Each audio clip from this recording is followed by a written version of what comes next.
Bonjour et bienvenue dans la météo du Bitcoin, j'espère que ça roule pour vous et je vais vous faire une petite analyse ici tandis qu'on a trouvé un low. On va regarder en weekly, en monthly, en 4 heures et pourquoi la thèse longue est mieux en ce moment et c'est celle que je suis en train de rider depuis tout à l'heure. J'ai essayé hier et ça n'a pas marché. Aujourd'hui, ça a l'air d'être la bonne et on ride ça. Donc ici, comme vous voyez, on a un price action de type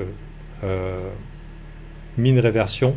C'est-à-dire qu'on est en train de voir à faire soit un plus bas sommet, soit autre chose. Personnellement, je pense que ce sera autre chose. C'est-à-dire qu'il y a des chances qu'on aille chercher ici et qu'on aille chercher ici. Bien sûr, ça reste à vérifier. Qui sait, ça se trouve, on va faire quelque chose comme ça. Enfin, on va voir. Ce que j'aime bien, c'est ce retour sous les MA20, la MA20 ici, donc la Bollinger en 4 heures. Mais même sans la surveiller, tout simplement, vous voyez un petit peu cette structure. Petit push haussier, consolidation pour les bulls, c'était un super endroit pour éventuellement y mettre un stop. Et ici, grosse pression acheteuse, pas mal de shorts qui viennent de se faire liquider au moment où je vous parle, et ce qui laisse plutôt encourageant pour la journée. Ça fait longtemps que le marché de Bitcoin est à la baisse, ça fait longtemps qu'on a la pression vendeuse au niveau d'Arkham, et ça continue d'avoir pression vendeuse au niveau d'Arkham. Enfin, pardon, Grayscale, pardon, Arkham, c'est là où on regarde le wallet. Donc ici. Donc si vous voulez check un petit peu les inflows pour voir quand c'est que ça vend du BTC du côté de Grayscale, c'est ici. Vous avez l'adresse là et vous pouvez le mettre dans vos favoris. Donc ici, maintenant qu'on commence à avoir une inversion, plus haut sommet, plus haut creux, la question qui va se poser, c'est est-ce que le marché va réussir à aller chercher les shorts qui sont coincés ici ou aller chercher les shorts qui sont coincés ici? À mon avis, oui. Et du coup, ça change la donne. Pourquoi ça change la donne? Parce qu'on arriverait à une weekly, on est en fin de semaine au moment où je vous parle, une weekly qui clôturerait dans le range et du coup qui nous ferait une mèche. Et du coup, on serait dans la réintégration du range. Dans la mesure où on réintègre le range, et là ça paraît clair qu'on est dedans, on voudra voir le prix se maintenir et ne pas aller en dessous des 40 300 pour confirmer. Ça veut dire qu'on peut avoir des targets tels que le mid-range ou alors la partie haute du range dans les 44 000 ou 44 500. Peut-être éventuellement si on est encore bear, on se dit allez on nettoie éventuellement les 43 600. Les stops évidents accumulés ici. Ici, on a une imbalance, un bon endroit pour prendre une zone de profit, ce qui pourrait nous emmener éventuellement à des charges longues dans cette zone-là, si on n'a pas de biais haussier particulier. Maintenant, je vous montre un petit peu en weekly ce que ça donne. Ça pourrait se transformer en une jolie mèche. Au niveau du weekly, on a quoi? On a des mèches extrêmes qui notent ici l'extrémité potentielle de range, avec ici le cœur de la meule, et quand même par derrière nous une bonne jambe haussière quand même assez agressive. On considérera que en matière de crypto ou en matière de correction, 20% sur le Bitcoin c'est pas énorme. En général on veut voir un 30 ou un 35% pour faire mal, et là qu'est-ce qu'on voit? On voit que finalement le dip était peut-être une bonne idée à racheter. Personnellement c'est ce que j'ai fait, pas au point bas, mais au moment où j'ai pris c'était pas encore très très loin. Si ça vous intéresse, j'ai aussi du MAV, du Pond et du Blur. Ce sont les 3 coins que j'ai achetés pendant cette dip parce qu'ils me paraissaient forts. Voilà, si on considère ici une weekly qui pourrait terminer dans le vert, ça serait plutôt bullish parce que du coup on resterait sur un price action du type plus haut sommet, plus haut creux, structure haussière. Donc bien sûr à vérifier selon la clôture. Maintenant en monthly, il faut considérer que d'un point de vue long terme, non seulement les fondamentaux sont bons, on a vu un petit peu tout l'intérêt institutionnel avec ces histoires d'ETF, le fait que le dip ne soit pas plus fort aussi, c'est plutôt encourageant. On est dans des zones de résistance, mais par exemple si on met une Bollinger Band, vous pouvez voir qu'on a une cassure de la Bollinger Band, et la cassure de la Bollinger Band en général c'est un breakout. Et comment ça se manifeste? Soit ça reverse et ensuite on se retrouve en face et c'est la catastrophe, soit on accepte dedans et on se retrouve avec un genre de green de Bollinger. Ça marche dans toutes les unités de temps. Qu'est-ce que j'appelle un green de Bollinger? C'est comme si vous glissiez avec un skateboard sur le long d'un rangé. Et qu'est-ce que ça manifeste? Ça manifeste une tendance forte. Donc là, personnellement, je trouve ça quand même très très intéressant parce qu'on a moins de 1000 balles de mouvement à faire pour repasser la bougie dans le vert et confirmer à quelques jours de la clôture avec une bande de Bollinger qui terminerait en dehors, avec un corps de bougie qui terminerait en dehors. Et du coup, ça appuierait l'idée que la tendance Monthly serait peut-être en mode green de Bollinger, c'est-à-dire tendance haussière. On a déjà connu ça par le passé, c'était des gros bull market sa mère, celui-là ici et celui-là ici qui étaient des plus épiques. Donc personnellement, je trouve ça quand même très très intéressant.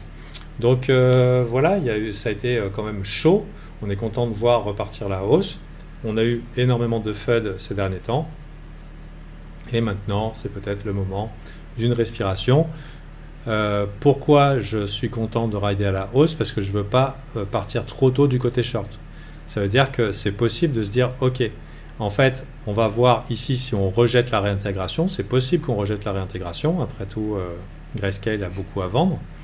Vu qu'ils n'ont pas des filles intéressantes, ils ont perdu, entre guillemets, le game de l'ETF.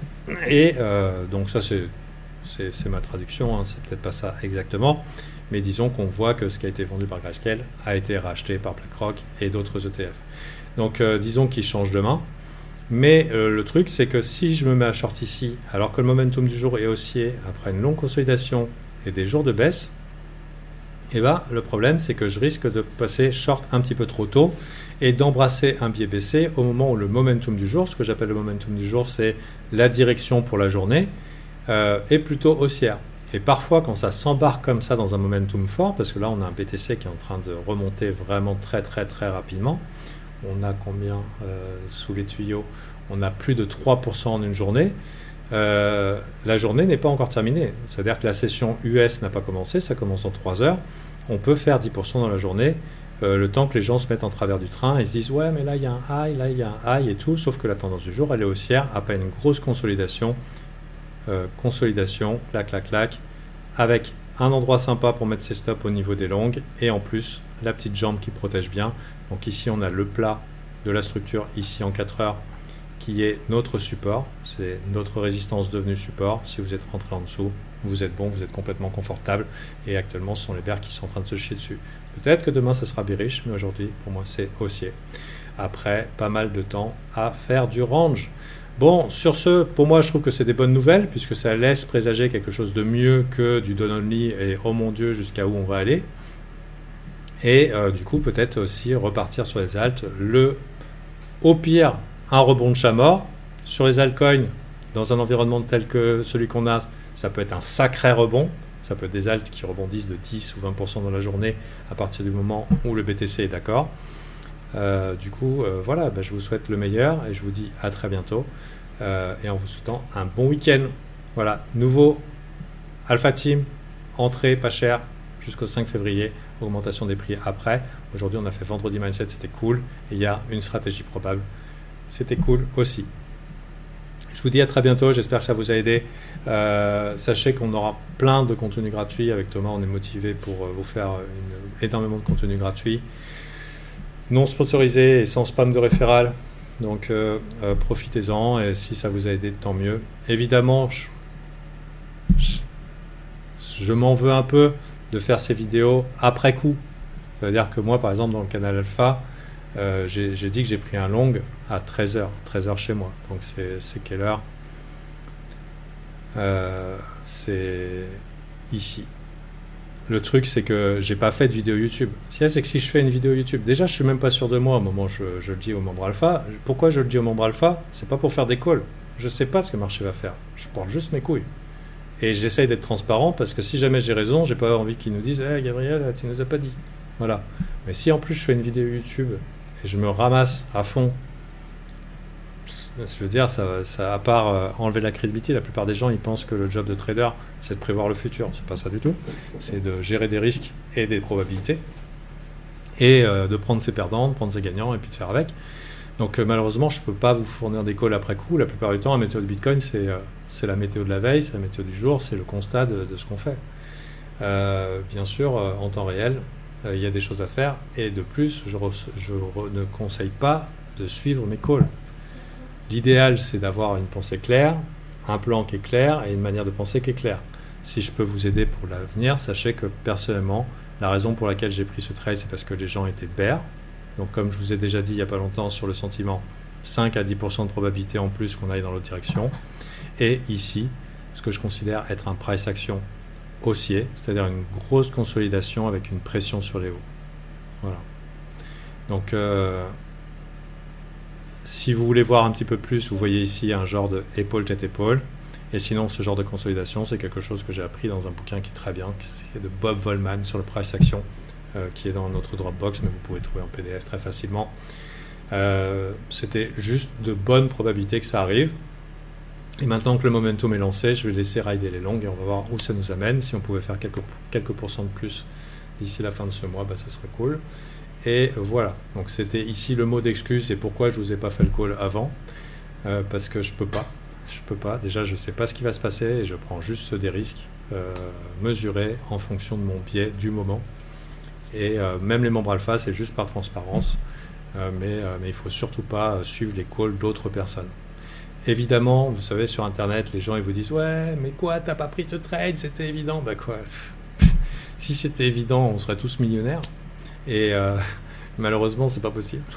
Et c'est jamais évident. C'est toujours évident quand on est du bon côté du trade, mais quand on se prend le coup de poing dans les couilles, ou le coup de pied, ou le coup de genou, c'est toujours moins évident, bien sûr, et les gens la ferment parce qu'ils ne sont pas fiers de leur mauvais coup. Donc, que font la plupart des influenceurs? Ils effacent leurs tweets ou leurs vidéos YouTube.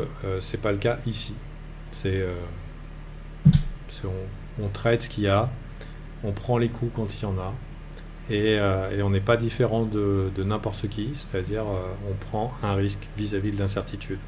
Maintenant, ce que vous pouvez développer, c'est la capacité à articuler ça dans une méthode que vous avez testée, et de développer le mindset qui va vous permettre d'appuyer sur le bouton. C'est ce qu'il y a de plus dur. Appuyer sur le bouton, tenir ses positions. Là, par exemple, là, j'ai des profits non réalisés, ils sont significatifs. Qu'est-ce qui se fait? Est-ce que je vais les cut? Est-ce que je ne vais pas les cut? On arrive près d'une résistance. Ouh là là, j'ai envie de garder l'argent, j'ai perdu l'argent la veille. On s'en raconte des histoires. Donc voilà, c'est là que peut se faire la différence entre un bon trade et un très très bon trade, entre petite journée et un bon mois. À bientôt, bon week-end. C'était Gabriel.